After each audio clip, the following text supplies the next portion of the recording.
Good Monday morning and welcome to Shuffling the Quad Squad. I am your host, Jennifer. I am the mother to naturally conceived quadruplets. I am mommy to George and I am wife to Dan.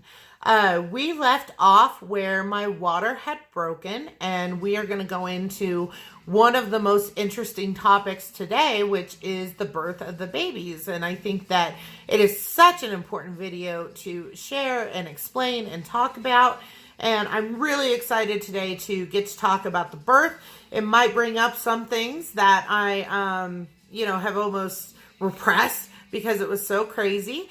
Today, I am showing off one of my quads t-shirts that my mom had bought me to wear when I was pregnant with a quads. It says ABCD, quads with an arrow pointing to my tummy. Now it fits like a giant nightshirt and I love it.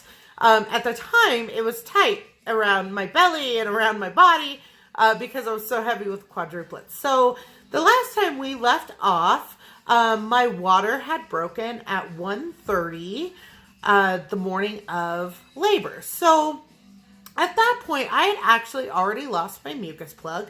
What the mucus plug is basically what it sounds like. Not all females will lose their mucus plug. And what it does is it is connected into the cervix so that your babies stay in there. They stay healthy. Once you lose that mucus plug, it generally starts the labor process. So I was lucky enough to have lost my mucus plug, and I actually thought that once I had lost that, they were going to admit me into the hospital to continue the rest of my pregnancy, which was usually when you lose your mucus plug, you generally go anywhere from 24 hours to 72 hours, and then you go into labor. So I thought once I had lost that they would just admit me into the hospital. But they didn't. They just monitored me. So, up until the day that I delivered, I was able to be at home, be in the comfort of my own bed, which was incredible. I am a terrible, terrible hospital patient. And I'm a terrible hospital patient because I work for a hospital. Anybody who works for a hospital or as a nurse or, a nurse's assistant and physicians, we just don't make good patients kind of a thing. And so I was really excited that I was able to stay at home up until the day that my water had broken. Sorry guys, there's a cattail. So my water broke approximately at 1:30 on a Wednesday morning. And it was blatantly obvious what was happening. If you've ever had a baby, you know when your water is breaking and you know what's going on. It kind of sucked because at that point, I was 32 and a half weeks pregnant, and a normal pregnancy goes to 40 weeks. So most of the times quadruplets are delivered early because there's so many babies and then there's no room for them anymore. And so I knew that I was at 32 and a half weeks, and that was kind of scary. And I was very concerned that, that it was too early, and I didn't know what that was going to mean for my babies at the time. So my water started to break. I rolled over. I kind of nudged Daniel and was like, "Hey, babe, my water, my water's breaking." And he jumped up out of bed and disappeared. I didn't know where he was. I didn't know. Maybe he had decided to take off to Mexico now, like he went through my whole pregnancy with me, but now he's decided he doesn't want to do this anymore. So there I am, alone. I'm freezing cold from breaking my water. I had like 15 fans on me because I was so hot all of the time being pregnant with quadruplets. You have a lot of extra heat going on. And so I'm like, great, my husband has left. He has decided he doesn't want to do this. He doesn't want to be a part of this. And he's just gone. He just disappeared. And so my phone was by my bed, and I grabbed it and called my mom. And she was in the bedroom adjacent to the living room where our bed was. And I called her. I was like, "Mom, my water is breaking." And she was so confused as to why I was calling her, why I didn't, just yell for her in the next bedroom. It's because I needed somebody, and I needed somebody quick. Like, I needed them to come and help me out. And Daniel left. I didn't know where he went. And so when I called her, it was just to get her up and get her up quick. And she got up, walked out. I let her know that my water was breaking. somehow, some way, I'm not really sure how this happened, and she's not really sure either.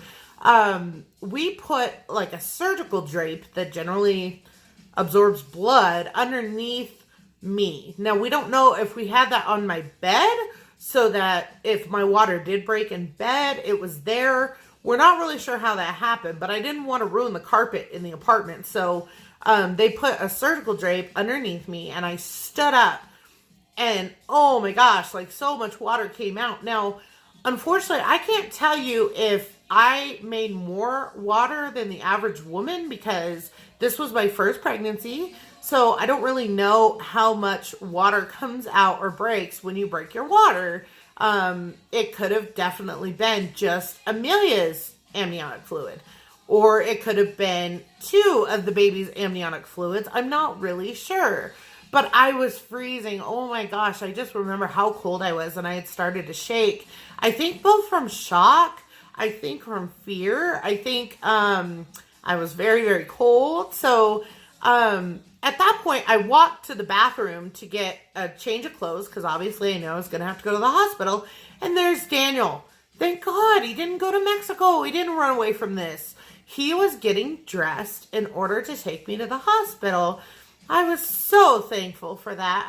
I was pretty scared that he just walked out the front door and left me forever because at that point, I guess you just don't know what your man is thinking when you're about to have 4 of his babies and your water broke. Maybe he was just trying to get away from the water in the bed. I don't know. So he was getting dressed, getting ready to take me to the hospital. I was feeling perfectly fine. No labor pains yet. The other thing too is that I was never supposed to go into active, normal labor. We had our C-section scheduled for April 1st because Daniel and I thought that it would be really, really funny to have quadruplets on April Fool's Day. So that's when my original C-section was planned.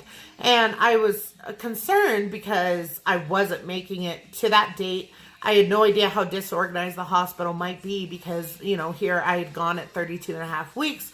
Little did I know that they most likely had a team on call just for me. And there was a team for each baby and there was a team for me at the hospital the day of.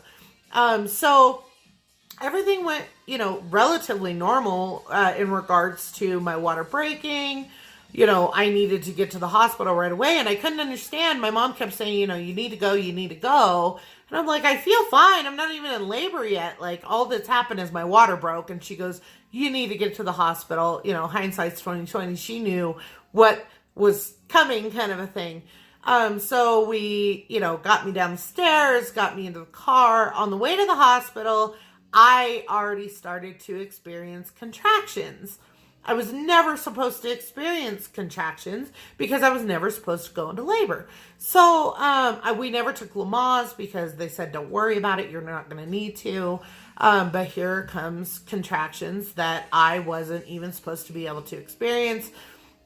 I'm kind of excited I got to now because everybody has opinions on C-section births and that I'm not a real mom because I had a C-section. Well, I also went into labor and I was in labor for 4 hours. Yes, I didn't have to push a baby out of the birth canal and the vagina, but there is more to that too. So, you know, I'm happy that I got to experience the labor pains. I think it's important in a weird way for a woman to experience that.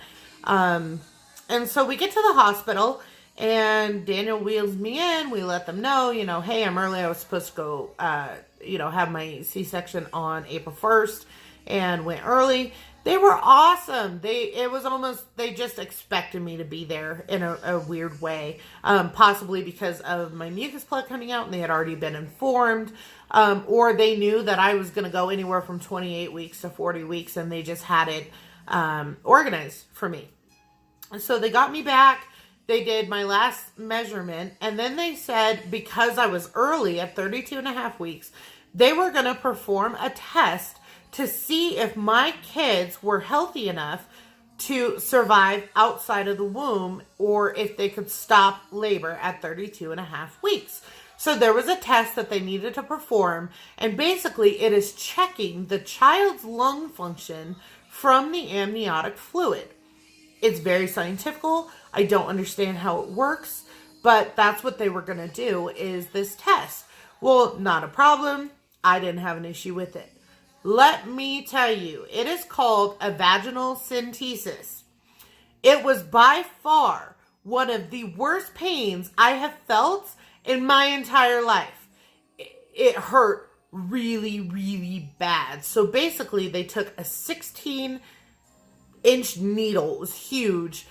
And they had said that they were going to put it on the inside wall of my vaginal canal and pull a sample of amniotic fluid out to test the lung function of my kids. Talking about it was fine. Actually doing the test, oh my gosh, I cried so hard. I can't even describe the pain to you guys and how bad that hurt. Daniel, of course, held my hand through the test, but it was really, really painful. And obviously, you could probably imagine what it would feel like to have a 16-gauge needle go into your vaginal wall, and it's not going to feel good. The only issue is they could have warned me that that was going to be as painful as it was. The nurses didn't, they just were like, oh, this is going to be uncomfortable. That was not uncomfortable. It was extremely painful. So they did the test. I almost needed to recuperate from said test. And the contractions started to really hit hard. And they were able to connect me to a normal monitor, and we were able to see when the contractions were coming. I absolutely did the whole, Daniel, you did this to me. You son of a bitch. How could you do this to me? This hurts so bad. Definitely got to experience the normal things of yelling at your husband for what he did to you. At least it was normal for, most women, I think. Maybe I'm wrong. So they took me into a room, and we were going to decide if we were going to stop labor, or the doctors were going to decide if they were going to stop labor or if the babies were healthy enough to be delivered that day. And they got me hooked up to the IV. And the two young nurses who got me hooked up to an IV were actually students. I am extremely sweet to nurses, doctors, students. These two, though, couldn't get my vein that day for my IV. And I wasn't very nice about it. I finally, after like the third poke, and I'm going through labor, I'm in pain, I don't feel very good. I don't know if we're going to deliver the babies today or if they're going to stop the labor. They weren't able to get a vein, and I was very nice about it, but I said, you guys need to go get somebody that's going to be able to get the vein. I'm in too much pain to just have you guys keep poking me right now, and I'm frustrated, and, can you guys just please go get somebody? So they brought in a seasoned nurse, and she was able to get the vein first, time, and I was really grateful for that. Nothing against the students. It was just that I was in a lot of pain. They couldn't get my vein. And, I did ask. So then Dr. Cedars came in, and Dr. Cedars was my main doctor from the specialty practice. I adored him. He was funny and quirky, and I love that personality because I'm funny and quirky. And so we just really clicked well as a doctor-patient relationship. And he came in and he said, I'm going to see, I need to take a look and see where the babies are located, how they're doing. So I'm going to do an ultrasound. So I said, okay. And he did an ultrasound, and the problem is the fact that he was my doctor that I saw the most. I knew his facial expressions, and he put the wand on my tummy, and it wasn't very, very long, that his face just changed. It kind of went stoic, almost white. And I'm like, oh no, something's up, something's wrong. And it's because I knew his facial expressions because we had been his patient for so long. And that's when he informed me. He said, it looks like today is a good day to have 4 babies. And I was like, okay. And he said that Amelia had already gone into the birth canal, and she was trying really, really hard to come out. And so right after that, they checked to see if I dilated, and I think I was at like 6 centimeters at that point, which is pretty gosh darn close, right? So she was already in the birth canal. She was dying to come out, and she is the one who started all of it. So she's actually the one who was like, I'm done baking. I don't want to be underneath these siblings anymore. I want to come out. And at that point, my demeanor changed. And I don't know if I've ever gotten that demeanor back, to be 100% honest.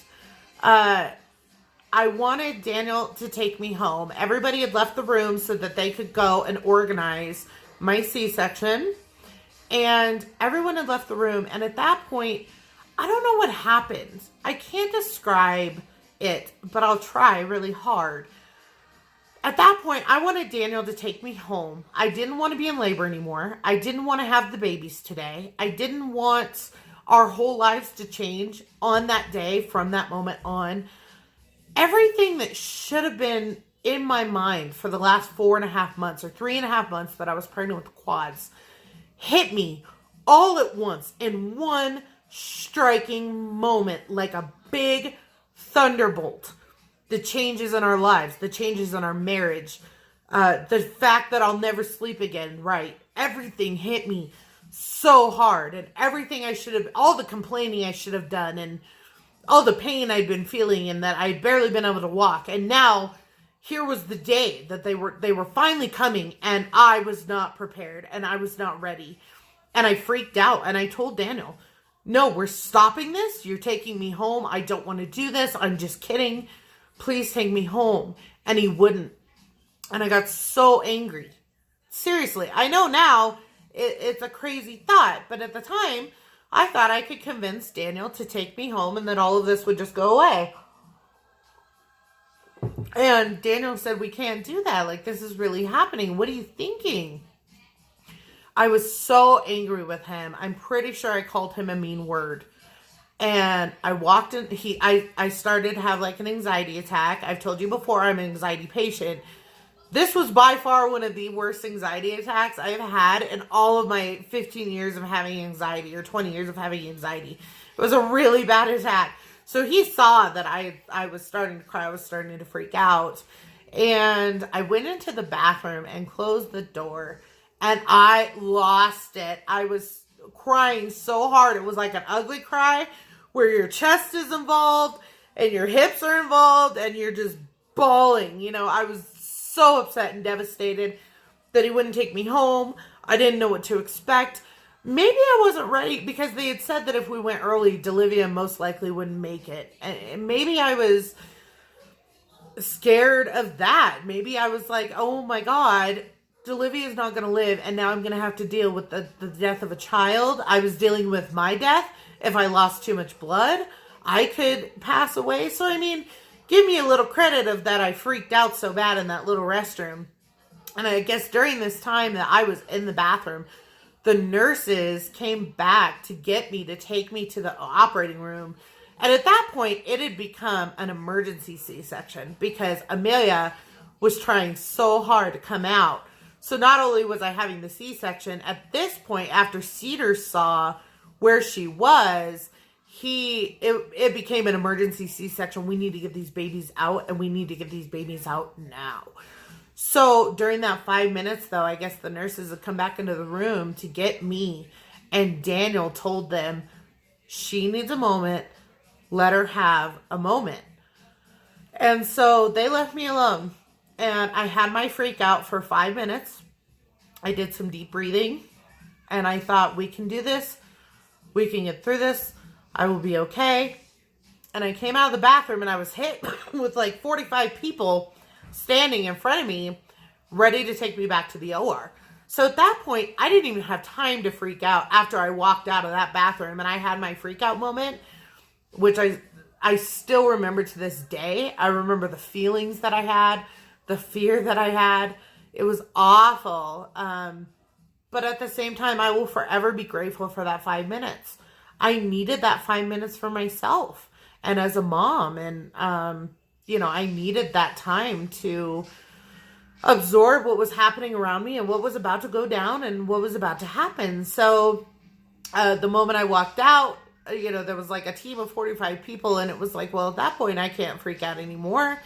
I met a really sweet younger nurse. The only thing I know about her is she had beautiful eyes. She was definitely younger. And she wheeled me back to the operating room. They were going to do an epidural and a spinal on me so that if they needed to go back in, if there were any complications, I would remain numb for quite a while. And so they did the epidural. I didn't find it very hard or bad. I had been through so much pain through the pregnancy in regards to aches and pains in my tummy and my back. I didn't mind the lidocaine injections whatsoever in my back. It wasn't too bad. And so they did the epidural, and then they were going to do the spinal. That was a little different and weird. As the spinal goes up your back, you feel every single vertebrae in your back crack. And that was weird for me to feel. And I'm like, oh my gosh, is this guy doing it right? Because it felt so uncomfortable and funky. So he went up my back with the spinal. Sorry guys, that anybody who's had a spinal is probably having some flashbacks of it now. And so we did that. We laid me down. My biggest thing is I wanted Daniel in the room really, really bad. And I kept asking for him, and he kept not showing up. And I'm like, okay, they're going to seriously start cutting me. And Daniel's not going to be here for the birth. And the nurses kept assuring me that they were going to bring him in and they were getting him, but that he had to get, in sterile attire and stuff. And I was like, okay. And they also gave me Versed to try to knock me out. And there was no way that that was happening. I wanted to hear my baby's cries. I wanted to see them when they came out. I wasn't going to miss any of that. And so I fought that drug off really, really hard. I never slept. I never fell asleep. I sat through the whole thing. I heard and saw everything that I could. And so that was kind of funny. They were trying to give me drugs to make me sleep or, make me not remember. And that did not happen. I fought those so hard because I wanted to hear my babies cry. I was just not convinced that they were all going to come out alive or that they were all going to live, And so they did that. They let Daniel in. Finally, I was so excited. I missed him in just that 5 minutes I was away from him.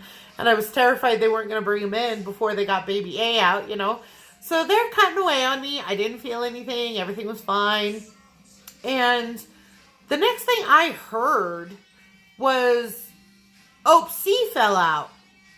And I was like, wait a minute. There's 2 babies out of me already? And so they had already removed Amelia from the birth canal through the tummy, and out. And then Bruce had already come out. And then Chrissy slid out right after Bruce. And when Chrissy fell out, she literally just came out. That's when I realized that we had already started to have babies here. They were already starting to pull them out. They never cried. They never made a sound. And to me, at that point, I was absolutely convinced that none of them had lived. That something had happened in the last day or 2 or the last 3.5 hours that I was in labor and that they weren't okay. They never cried. They never let me know that they were here. And I never understood that. I still to this day don't understand why they never cried. And then baby D really didn't want to come out. She kind of was stuck at the top by one of my ribs, my right rib. And she really just didn't want to come out. So they actually had to go up and grab her. And she must have been really attached to the placenta. She just didn't move. She just wasn't. She's like, I'm not done baking yet. The other 3 might be, but I'm not. And so they went up and they had to grab her. And when they grabbed her, I kind of felt a tug, which is really neat. Like, that's a tug that I'll forever get to experience with Delivia or Didi. And so that was really cool. And then they had, like I said, a team set up for each baby. And then it was in kind of a side room. And then there was one isolette next to me in my operating room. And when I had looked over, there was a baby and they were intubating and giving breath to. I automatically assumed that was Delivia because she was going to be the littlest. She was going to probably come out balloon baby. And later, I actually found out that was Chrysalin. Chrysalin, and here I am talking about their names, and I'm not supposed to, but it happens.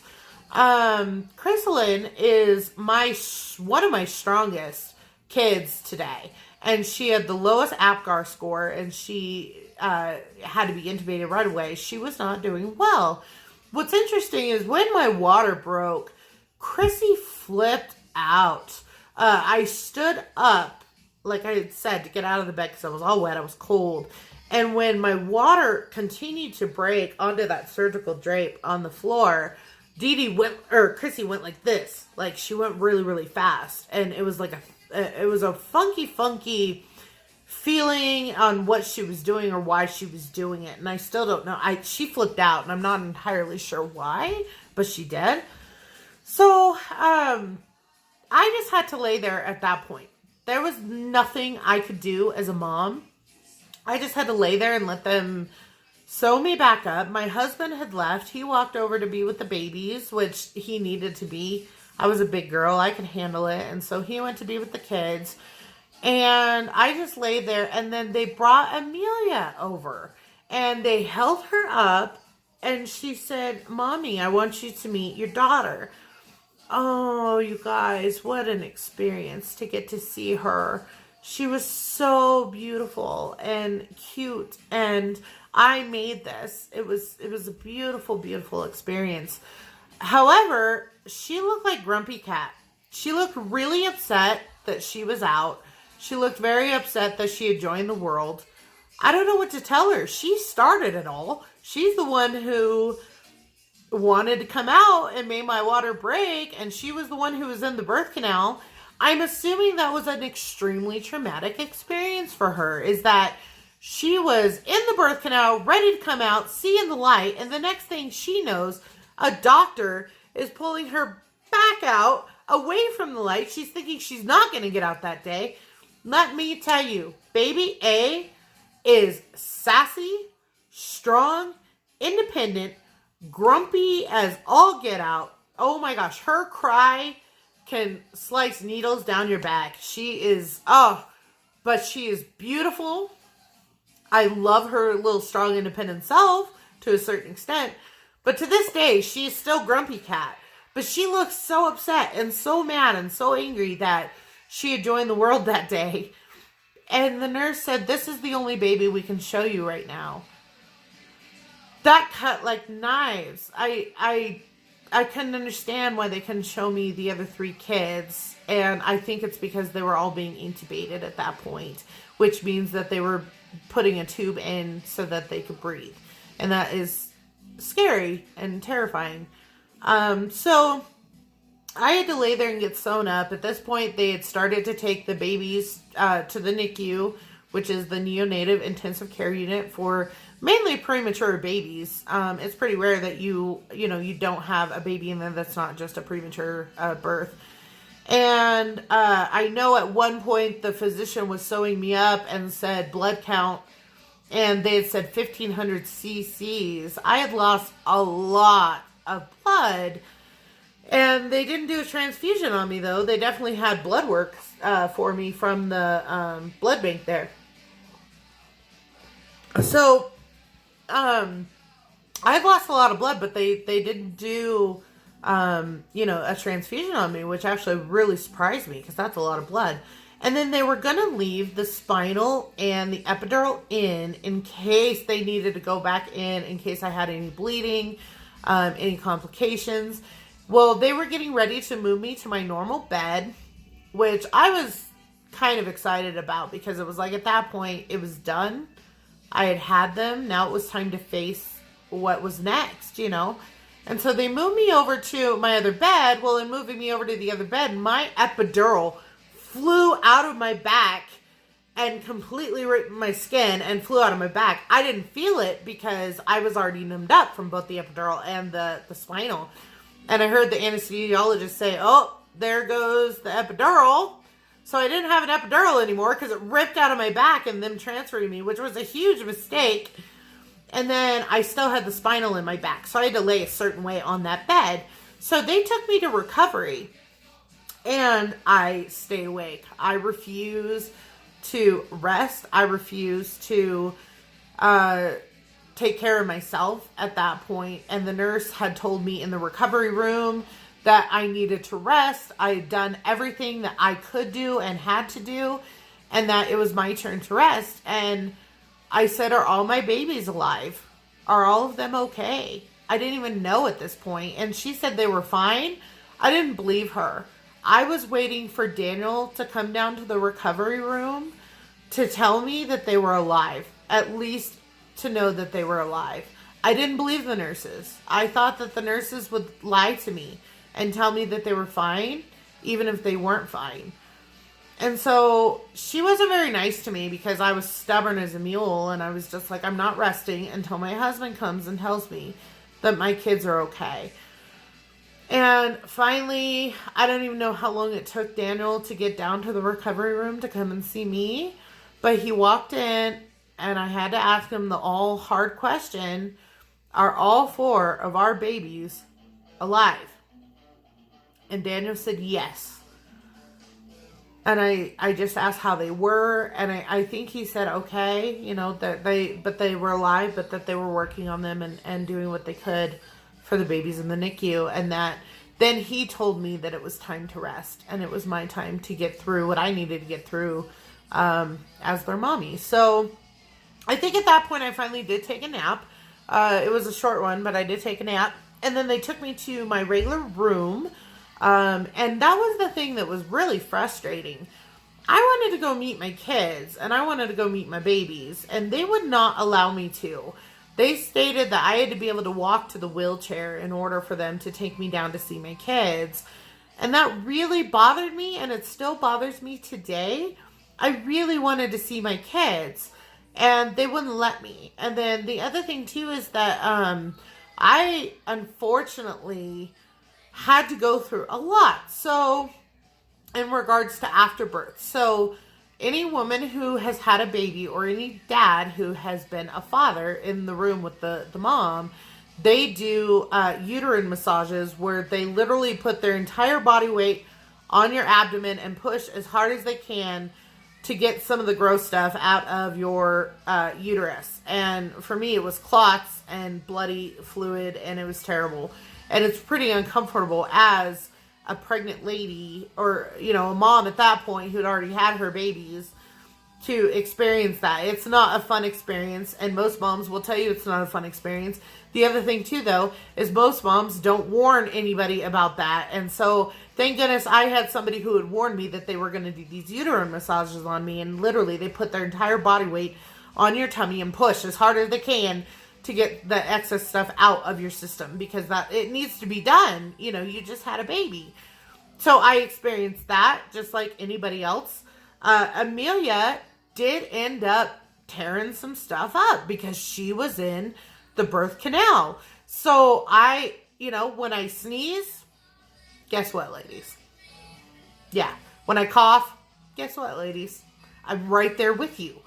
So I had to use a peri bottle.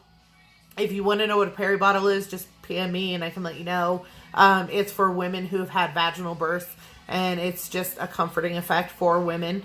And so I've had to go through all of that, and I have had to deal with all of that. And that's okay. It makes me, you know, a real mom, I guess. So, and trust me, ladies, anybody who has a C-section, I'm not saying you aren't a real mom. I'm putting down the naysayers who are saying that we are not real moms for having a C-section. I just happened to have both experiences because Amelia was so close to coming out vaginally at like a natural birth. And we needed to stop that really fast. That's why it became an emergency C-section. So please don't think that I'm putting down women who have had C-sections, obviously, because I've had a C-section and I still consider myself a mom. I'm just explaining that I've had both experiences. So, at that point, you know, they wouldn't let me see the kids. I was extremely upset about that. I wanted to meet my kids, obviously. And I had a really good friend at the time end up coming down from our city, which meant a whole lot to me because I felt really alone. You know, at that point, I was stuck in this big city, and I missed the people from my hometown, and I just really it was really nice to get to see her, and so she had come down and seen me, and then I finally got to go and meet my quadruplets, and realize that they really all were alive, And that is going to lead us into our NICU journey. My mom and dad and George ended up coming to the hospital. Obviously, once I had them, they were born starting at 8:12. And Amelia was 3:13, B was 3:7, C was 3:4, and D was 2.5 pounds. So, and she's still our littlest peanut. She's very, very sweet. She's very, very strong. She's incredible and amazing, and I love her so much. But she was very tiny, and so we didn't get to hold her for quite a while, but that'll be in the NICU journey. I did get to hold Amelia right away, and I think I got to hold Bruce right away too. So we will be leading into the NICU journey, and that's their birth, guys. If you have any questions, please reach out to me. I am more than willing to answer any questions. Share. If you think anybody would be interested in my story and interested to hear what this journey is like and how this journey is, I'm trying to be as honest as possible. Also, you can reach me at Titanic Dreams Author at yahoo.com. You can find my books, Titanic Dreams, on Amazon.com.